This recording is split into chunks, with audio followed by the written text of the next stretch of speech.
Hello, true duelists. My name's Craig Fee, and welcome to the Yugioh update.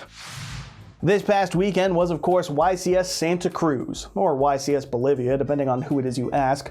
Both are technically true, and I don't think there are any other YCSs that take place in Bolivia to get them confused by. That or my NA ignorance is showing. But you know what isn't showing? Anything to talk about from Konami. Because, yeah, it's well known that they don't stream LATAM events, but typically I can at least find the player count on the Konami blog. And this time around, no. I had to turn to YGOHProDeck.com, so I don't know exactly where they have that information from, but I trust them. Pro is in their title after all. Still, that means we had a YCS with only 260 players, which is pretty damn small for a YCS. To be clear, that's not a criticism of it or the players who attended, just an observance because YCS Indianapolis had 1,957 players the week prior. I guess that's the difference between America and Bolivia. Profound, I know.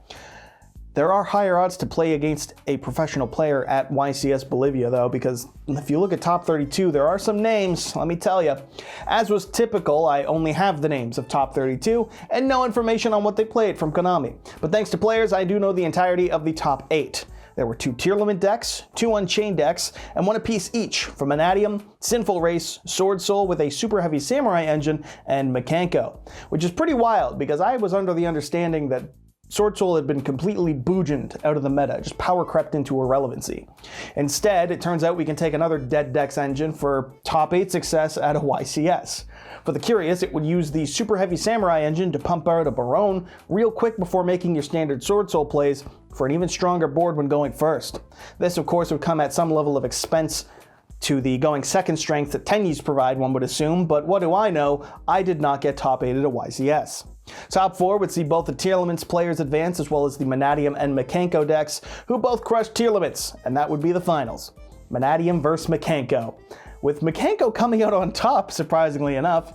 That's right, Mitchell Verizimo's taking the crown and the win and the victory with pure Mekanko. And by pure, I mean a deck with a sizable Mekanko engine, because you can go ahead and call this the Spice Watch, because just look at this. Ken and Jen have won a YCS with the deck playing the new Agov Duo alongside a Diabellstar engine, and look at that, the tried and true Fire Warrior shenanigans continue to shine, namely in the form of Fire Flint Lady and Fernoble Renout. Who'd have thought that generic warrior that can recover equip spells would combo well with a deck that plays an abundance of equip spells? Seems like a solid collection of good stuff engines, and of course ample room to abuse cards like Thrust and Talents. And what a deck it is, because from what I can gather, the game plan of this deck was to use Ken and Jen to give the opponent a monster, make Geonator Transverser, and then Acid Golem to then swap your Acid Golem for their Ken or Jen. And so they get a floodgate that doesn't let them special summon, and then you get the either Ken or Jen that you haven't used, meaning you can use its effect again at that point, right? So you can get both of the effects to rip a card from their hand and you draw 2 and discard 1. Who knows? Either way, you can screw over the opponent entirely with fucking Acid Golem. What a change of pace. A floodgate deck by giving you the floodgate. I love Branded, and as it turns out, I now love Mekanko. What a deck to win a YCS. Still, that's some spicy shit, and a hearty congrats to Mitchell for being the best Mekanko player on the planet. And until anyone else can top with it, that's his title. With this win, Mekanko becomes the last deck from the Amazing Defender set to win a YCS, with the Amazing Defenders now being one of the most successful deck build packs of all time. The only real competition would be Secret Slayers, which had Adamancipator, Eldritch, and Rika, but while that's a damn good set, with the YCS win from Mekanko, Amazing Defenders is the only one with all 3, because, you know, it sucks to suck at Emancipator, but maybe you shouldn't have dropped in COVID format. Haha. Manatium, of course, is also interesting to see doing well after similar success by Triff with the deck at Indianapolis. A move to a less going first focus build did pretty well for Triff, and this event's second place list looks like it's going with the classic all-in going first build. So clearly Manatium players just need to get better at winning die rolls. It does hint, however, that the deck is perhaps better off than most of us have assumed, with even myself lumping it in with every other combo pile deck that just cosplays the 2018 style of Yu-Gi-Oh! That I hate with a passion. Or it's just two fluke tops and I'm making an ass of myself in real time. Suppose we'll find out, won't we? The next YCS happens this weekend, with YCS Richmond primed to be another big one. The Kanko probably won't be taking it, but Unchained, Sinful Race, Pearly, Tearlaments, and the 6 other decks that all seem to be viable can all easily make it to top 32. So when Labyrinth gets to top 4, don't be shocked, that's what I'm saying. Either way, I can report on all that and more in next week's update. It was also a big week for Master Duel, with multiple things taking place for the game. MBT's Master Circuit Series 2 had its second event this weekend, with Pearly almost doing great until it got run down by Labyrinth. Who needs Kashtira when you have a woman? And, an abundance of trap cards. So, of course, a hearty congrats to Duke for winning that event with Labyrinth, and to the MCS as a whole for not being run out by Meta Sheep, and instead being run by Meta Sheep but at a rogue level. And of course, there was also the Duelist Cup second tier that took place, also known as the 72-hour Torture Chamber. Once again, duelists took 3 days to run the gauntlet to try and be the player with the most points and secure a place at the World Championships for 2024. Various streamers tried their hand at the event, offering ample chances for you to watch your favorite creators just suffer for 72 hours. Once again, everyone looked at it and went, how is this the way that it's being done? Why can't there be another way? An ELO system for players, or events every month and then take the top players from those events and put them into top 16 tournaments and then have them, duel for that. There's a lot of ways that this could be improved, not just shoving people into the forever box for 3 days and then hope that they, do well. I'd love to think that this will change, but I'm told that this has been the system that Duel Links has been using for 7 years. So clearly playing digital Yu-Gi-Oh! For Worlds is just meant to, have you suffer. That explains why Maxi is legal. Boom! And because it's the end of the month, Master Duel also has received a new ban list, with the only notable changes being a ban to a pointer of the Red Lotus and limiting Pot of Extravagance. A pointer is interesting because it's not only another hit that matches another region, carrying on the inevitable merge the lists hype and discussion, but also because I think this is just because of Thrust. Thrust being able to get this to you turn 1 if you get hand trapped at all can be pretty huge, because it lets you see the opponent's hand, take 1 card from it, and then know everything you need to do to stop them from playing, because wow, you know their whole hand. And that is a lot stronger for a thing and an effect to have in a best of 1 format than it is in a best of 3 in traditional Yu-Gi-Oh! As for Extrav, a +2 in best of 1s makes it even stronger, I guess, because that's all I'm talking about, isn't it? Just best of 1s. And really, Master Duel has an obligation to bully Fluon to Reese players as much as they can, because birds are evil. I will say it every week. It's not even a fucking joke to me. It's just the reality that we live in. And last up that's interesting would be a Master Duel errata to Gandora X, the Dragon of Demolition.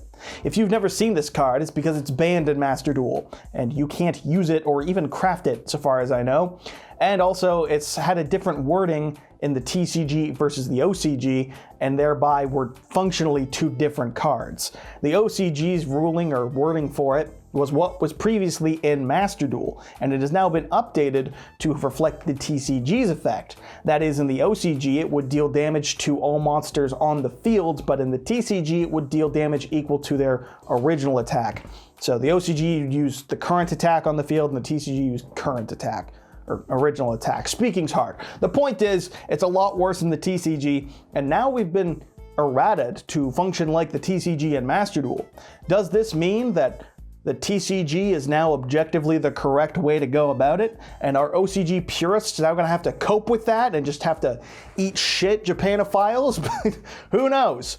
But really what's of interest here is that there's a good chance that Gandora will be the cover card of the next set, the Legacy of Destruction. There is, of course, speculation whenever anything happens, but Gandora does fit the bill, being a Yugi card, and also the fact that it's clearly a callback to Light of Destruction and Gandora, the Dragon of Destruction, so Legacy of Destruction. It fits. There's a lot of things that tie up here, and Duelist Nexus was 5Ds, and then Agov was Arc 5, and then Phantom Nightmare was GX, so maybe now it's Yugi. Who did figure trucks? We don't know, but what we do know is it's likely because Yugi did use this thing. Otherwise, why Eratta a banned card at all? It's interesting stuff, or I hope it is, because if not, then I've just wasted a lot of time talking about it. And in set news, the 25th anniversary Rarity Collection has released today as I drop this video, offering both budget players cheap copies of a plethora of reprints for staples for much cheaper than previously, and at the same time a set of rarities for Pack himself to use. Because as we all know, if you watch a Pack deck profile and the total value of cards is anything less than $3,500, the only possible explanation is that he has been mugged and we must immediately start a GoFundMe to get him his money back, because he has to have the most expensive deck. It's who he is, folks, and we gotta help him. We're all sub to Pack here, okay? Still, the value gap is huge on this set. Looking at pre-order prices, for a card like, say, Ash Blossom, you can get $350 each for a quarter-century secret rare, or $3 for the super rare. Big name cards such as Potter's Prosperity have been going in pre-order prices for about $11 for the super. Triple Tactics is $7 for the super, and Barone is $9. Granted, what I'm referring to here is, of course, pre-order prices from TCG Player in USD, and they'll almost certainly fluctuate day of price-wise. And arguably, $30 for a playset of Prosperity is still too pricey for some, but let's not pretend this isn't miles more affordable for most than what it previously had been.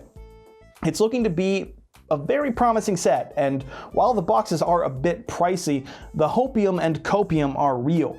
God willing, this set does phenomenally, and Konami tries it again soon, because this is exactly what we need to make up for the cost of cards from Age of Overlord. $100 for SP Little Knight, $50 for Seeker of Sinful Spoils, $30 for Dia Bellstar herself. Makes for a pricey set, okay? Or Seeker, is it Wanted? Who knows? You think I play games? No.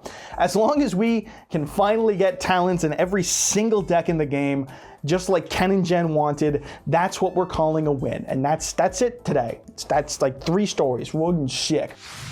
Shoutouts, of course, as always, go to the LIFD Magnetic Display, the best way to support my channel currently, and the true Duelist approved way to support my channel and show off your cards. That's right, look at these cards that we all want from the Rarity Collection, including 2 cards that I want, and I couldn't find Lightning Storm, so I don't know, Effect Veiler's in it. Maybe you want a really secret Effect Veiler. Who knows? Either way, you can use my promo code YGOStrats15 to save yourself 15% off one of these bad boys to display your cards, and then use that extra money to get you some more 25th anniversary packs, because those things are going to be damn good, okay? I don't care. I'm calling it now. They're going to be damn good. So thanks as always to LIFD for the support, and thanks to you for watching. As always, I've been your host, Craig Fee. Subscribe to YGO Strats, because I said so, and because you'll be a true duelist, and because you'll smoke your impressive Italian wife. What does that mean? I don't know, but I am gonna have to go put this in a video now. So I'll see you sometime soon, and until then, 25th Rarity Collection to the moon.